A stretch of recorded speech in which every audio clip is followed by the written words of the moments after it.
सहारनपुर चिल्काना के सुल्तानपुर में भूमि विवाद को लेकर जमीन पर कब्जा दिलाने पहुंचे एसडीएम और एएसपी के सामने एक पक्ष के व्यक्ति ने आत्मदाह का प्रयास किया, जिससे वह गंभीर रूप से झुलस गया। मिली जानकारी के अनुसार सुल्तानपुर सीएचसी के पास सरदार वेद प्रकाश तथा जैन समाज की भूमि का विवाद लंबे समय से चल रहा है। जिला प्रशासन ने अनेक बार भूमि की पैमाइश करा दी थी। शनिवार को एसडीएम सदर अंकुर Verma, ASP Vivek Tiwari police team को लेकर अचानक जमीन पर कब्जा दिलाने के लिए पहुंच गए। कब्जा दिलाने से पूर्व दूसरे पक्ष को सूचना भी नहीं दी गई। सरदार वेद प्रकाश ने कब्जा दिलाने का विरोध किया, जिसके बाद सरदार वेद प्रकाश ने खेत में लगे ट्यूबवेल से डीजल निकालकर अपने ऊपर डाल लिया और आग लगा ली। मौके पर मौजूद पुलिस ने आग बुझाई और घायल को अस्पताल भिजवाया। दिनांक 8 मार्च 2025 को सहारनपुर जनपद में सुल्तानपुर गांव थाना चिल्काना क्षेत्र अंतर्गत धारा 24 के अंतर्गत राजस्व न्यायालय के एक निर्णय के क्रम में मजिस्ट्रेट और पुलिस बल की उपस्थिति में मौके पर पैमाइश के लिए टीम गई थी, जहां पर दोनों पक्षों की उपस्थिति में पैमाइश की जा रही थी। परंतु पैमाइश के उपरांत जो विपक्षी थे, जिनके द्वारा कथित अतिक्रमण किया गया था, उनमें से एक व्यक्ति ने अपने ऊपर आग लगाने का प्रयास किया। तत्काल वहां पर उपस्थित पुलिस और प्रशासन के लोगों ने आग को बुझाकर उस व्यक्ति को मेडिकल कॉलेज में भेजा गया है, जहां पर उसका प्राथमिक उपचार डॉक्टर्स के द्वारा किया जा रहा है। सहारनपुर के बेहट में फेसबुक पर रमजान को लेकर आपत्तिजनक कमेंट करने वाले के खिलाफ कार्यवाही की मांग को लेकर मुस्लिम समाज के लोगों ने तहसील पर प्रदर्शन करते हुए कमेंट करने वाले की गिरफ्तारी की मांग की, जिसके बाद बेहट विधायक उमर अली खान कोतवाली बेहट पहुंचे। उन्होंने पुलिस उपाधीक्षक बेहट मुनीश चंद्र तथा इंस्पेक्टर सत्येंद्र प्रकाश सिंह से मिलकर आरोपित के खिलाफ कार्यवाही किए जाने की बात कही। इस दौरान इंस्पेक्टर सत्येंद्र प्रकाश सिंह ने बताया कि साइबर सेल की टीम जांच में लगी हुई है। प्रथम दृष्टया युवक की फेसबुक आईडी हैक की गई है, लेकिन जांच की जा रही है। जांच में जो भी दोषी पाया जाएगा उसके खिलाफ मुकदमा कायम कर जेल भेजा जाएगा। सहारनपुर संसदीय क्षेत्र से कांग्रेस सांसद इमरान मसूद ने मुगल शासक बहादुर शाह जफर की तारीफ करते हुए उन्हें सच्चा देशभक्त बताया। उन्होंने मुगल शासकों की आलोचना करने वालों को एजेंट करार देते हुए कहा कि वे केवल मुसलमानों को निशाना बनाने के मकसद से ऐसा कर रहे हैं।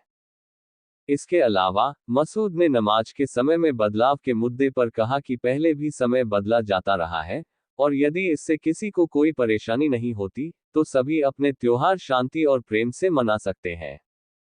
उन्होंने कहा कि दिवाली, होली और ईद प्यार और सौहार्द के त्योहार हैं, जिन्हें प्रेम से मनाना चाहिए। वह खुद भी फूलों की होली खेलते रहे हैं। नहीं, ऐसा नहीं है। देखिए, हार्ड एंड फास्ट रूल नहीं है नमाज का। नमाज के टाइम में ऊपर नीचे आप कर सकते हैं, ये उलेमाओं के ऊपर डिपेंड करता है। उलेमा इसे वो करते हैं, इसमें ऐसा कोई हार्ड एंड फास्ट रूल नहीं है। बहुत बार बदला गया, ऐसा थोड़ी ना होता है। इसमें क्या हुआ है? इसमें मुझे नहीं कोई एतराज की बात समझ में आती। कुछ लोग इसका विरोध करने वालों की तो आदत में शुमार है विरोध करना है। उन्हें तो हर चीज का विरोध करना है। अब ये तो परंपरा देश में चल गई है कि एक्शन पे रिएक्शन दो, एक्शन पे रिएक्शन दो, यही चल रहा है देश में। क्या है? संभल के सीओ अनुज चौधरी का एक बयान सामने आया है, उस बयान को आप कैसे देखते हैं? सीओ साहब को, सरकार को चाहिए कि उनका इलाज कराए। जो बात वो कह रहे हैं कि होली एक बार आती है और जुमा 52 बार आता है, बात सही है, लेकिन उसकी भाषा और शैली जो है वो इतनी तीखी है, उसकी जरूरत नहीं थी। एक आप बात प्यार से भी की जा सकती है और गजेटेड ऑफिसर को उन बातों को ध्यान रखना चाहिए। अकबर को और औरंगजेब को लेकर अब बहुत सारी अब छोड़िए, ये क्रूर है, रेपिस्ट है। अरे भाई, आप 500 साल पुरानी हिस्ट्री में जा रहे, 100 साल में भी तो आओ। देश को लूट कर ले जाने वाले तो अंग्रेज थे। मुगलों के तो सारे वंशज यहीं मर गए। बहादुर शाह जफर ने तो सरेंडर नहीं किया था अंग्रेजों के सामने, इसलिए उसके बेटों के सर उसके सामने ला करके नाश्ते में पेश कर दिए थे।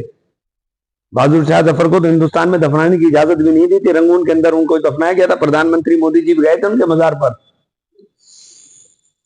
अंग्रेजों ने देश को लूटा है। और जो ये बयानबाजी कर रहे हैं, विचारधारा के लोगों से पूछिए कि कहां खड़े थे उस वक्त, कहां थे उनके साथ आपको क्या लगता है हकीकत क्या रही होगी? हकीकत तो यही है जो सच्चाई इतिहास की किताबों में लिखी हुई, वही सच्चाई है। हकीकत क्या है? हकीकत तो सच्चाई। अब जो ये बयान आ रहे हैं ये अज्ञानी लोग हैं, अधूरा अधगैसरा ज्ञान बांटते हैं। अज्ञानियों का क्या होता है? सहारनपुर नागल कस्बे के रेलवे रोड स्थित जगतबंधु सेवा ट्रस्ट के सौजन्य से 2 दर्जन से अधिक दिव्यांग लोगों को ई रिक्शा व अन्य उपकरण वितरित किए गए। कार्यक्रम का शुभारंभ मुख्य अतिथि के रूप में पहुंचे समाजसेवी SD गौतम, शिक्षाविद हेमंत अरोड़ा व समाजसेवी जोगेंद्र सैनी द्वारा संयुक्त रूप से रिबन काटकर किया गया। अंतर्राष्ट्रीय महिला दिवस पर आयोजित कार्यक्रम में बोलते हुए समाजसेवी SD गौतम ने जगत बंधु सेवा ट्रस्ट द्वारा जरूरतमंदों के हितों में चलाई जा रही मुहिम की प्रशंसा करते हुए कहा कि इस प्रकार के आयोजन से जरूरतमंदों के चेहरे खिलते हैं। सलीमपुर सिलाई का काम कहाँ करते हैं? सर साहब है, तो कैसे जाते हैं हमारी दिक्कत? अभी से जो है माकानी से 5 किलोमीटर 10 किलोमीटर रास्ता तो बस बिल्कुल आराम। अब धीरे धीरे इसको सीख भी दीजिएगा चलाना। ये हो रहा है, बहुत बहुत बधाई आपको। थोड़ी सी चला कर दिखा बस बस बस बस बस।